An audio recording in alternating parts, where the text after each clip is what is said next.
अनुपमा पहुंची अपनी पुरानी रसोई में। जैसे ही उसने उस जगह का दरवाज़ा खोला, धूल और मिट्टी की मोटी परत उसके चेहरे पर उभर आई।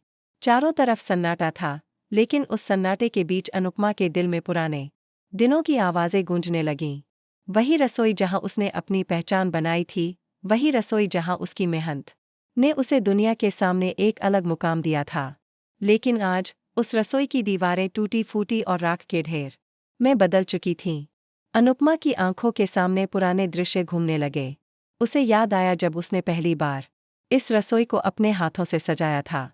हर एक कोने में उसकी मेहनत और लगन झलकती थी। लेकिन एक हादसे ने सब कुछ बदल दिया। आग की लपटों में सब कुछ जलकर राख हो गया था।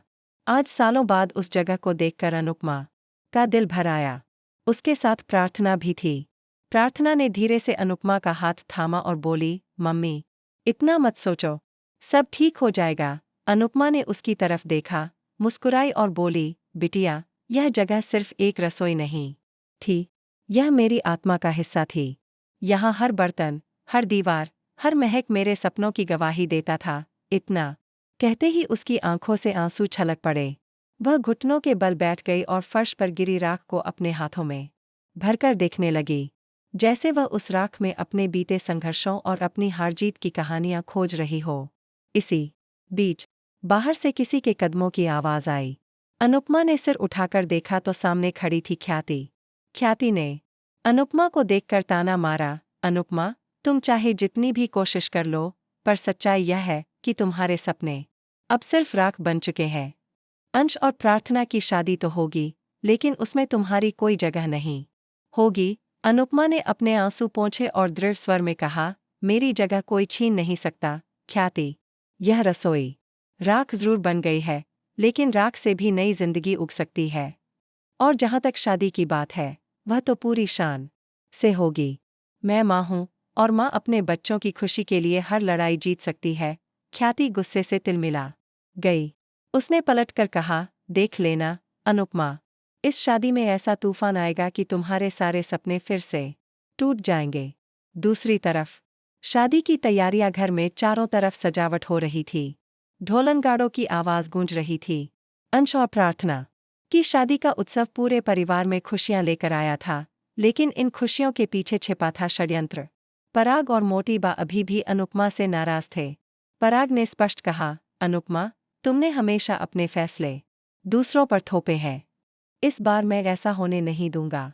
अंश मेरा बेटा है, और उसकी शादी में जो होगा वह मेरे हिसाब से होगा, न कि तुम्हारे। अनुपमा ने शांत स्वर में जवाब दिया, पराग, माँ बाप होने का मतलब यह नहीं होता कि हम बच्चों की खुशियों को नज़रअंदाज करें। अंश और प्रार्थना एक दूसरे को चाहते हैं, और मैं किसी भी हालत में उनके रिश्ते को टूटने नहीं दूंगी। मोटी बा ने भी अपना क्रोध दिखाते हुए कहा, अनुपमा, तुझे हमेशा से ही दूसरों की शादियों और रिश्तों में दखल देने की आदत। इस बार हम तुझे यह अधिकार नहीं देंगे। लेकिन अनुपमा ने अपने दिल की आवाज़ सुनते हुए ठान लिया कि चाहे कितनी भी मुश्किलें क्यों न आए, वह अंश और प्रार्थना की शादी पूरे रीति रिवाज और सम्मान से करवाएगी। शादी की रस्में शुरू होती हैं। मेहंदी और संगीत का माहौल पूरे घर को रोशन कर देता है। प्रार्थना हरे रंग की खूबसूरत ड्रेस में सजी थी, और अंश उसकी तरफ देखकर मुस्कुरा रहा था। दोनों के चेहरों की चमक साफ बता रही थी कि वे एक दूसरे के बिना अधूरे हैं। लेकिन इसी बीच ख्याति और पराग की साजिशें भी शुरू हो चुकी थीं। उन्होंने तय किया कि किसी भी तरह यह शादी रुकनी चाहिए। ख्याति ने कुछ गुंडों से संपर्क किया ताकि शादी में बवाल खड़ा किया जा सके। उधर अनुपमा ने इस साजिश की भनक पाली। उसने अपने पुराने दोस्तों से मदद ली और शादी की सुरक्षा का पूरा इंतजाम कर दिया। एक और बड़ा ट्विस्ट, शादी से एक दिन पहले अनुपमा को अचानक एक पत्र मिलता है। उस पत्र में लिखा था, अगर अंश और प्रार्थना की शादी हुई तो तुम्हें अपना सबसे बड़ा राज खोना पड़ेगा। अनुपमा यह पढ़कर सन्न रह गई। आखिर कौन था जो उसके अतीत का राज खोलने की धमकी दे रहा था? क्या यह राज ख्याति को पता था, या फिर यह कोई और था जो अनुपमा को नीचा दिखाना चाहता था? उस रात अनुपमा सो नहीं पाई।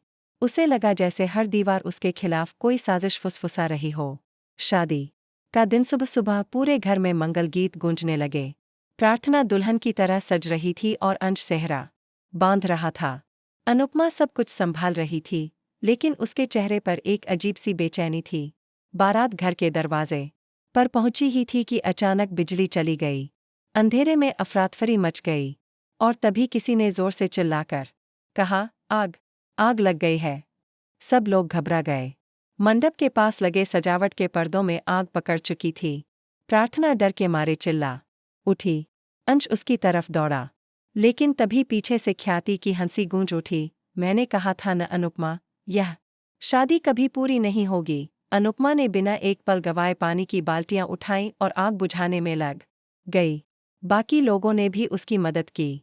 कुछ ही देर में आग काबू में आ गई। अनुपमा ने ख्याति की तरफ घूरते हुए कहा, तुम चाहे जितनी भी कोशिश कर लो ख्याति, लेकिन माँ की ममता और बच्चों का प्यार कभी हार नहीं सकता। क्लाइमैक्स मोमेंट शादी की रस्में दोबारा शुरू हुईं।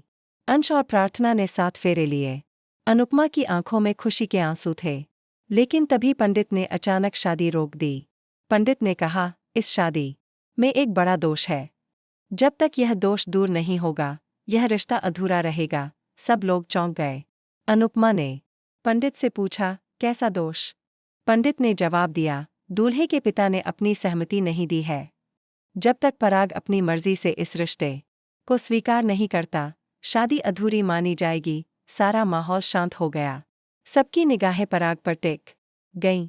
पराग ने पहले चुप्पी साध ली, फिर धीरे धीरे उसने अंश और प्रार्थना की तरफ देखा।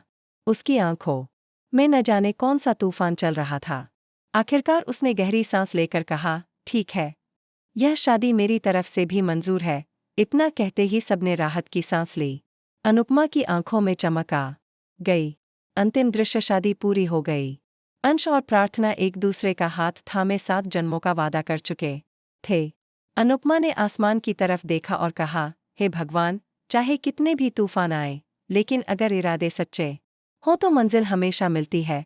लेकिन दोस्तों, असली कहानी तो अब शुरू होने वाली है, क्योंकि वह राज जिसकी धमकी अनुपमा को मिली थी, अभी भी अंधेरे में छिपा हुआ है। वह कौन सा राज है? और जब वह सामने आएगा, तो अनुपमा की दुनिया कैसे हिलेगी? आने वाले एपिसोड्स में देखने लायक होगा कि अनुपमा का अतीत कैसे उसके वर्तमान को हिला देता है। दोस्तों, आप क्या सोचते हैं? क्या ख्याति और पराग की साजिशें यहीं खत्म हो जाएंगी, या फिर अनुपमा को और बड़े तूफानों का सामना करना पड़ेगा? हमें अपने विचार कमेंट में ज़रूर बताएं। और टीवी सीरियल से जुड़ी ऐसी ही चटपटी और लेटेस्ट खबरों के लिए हमारे चैनल को सब्सक्राइब करना न भूलें।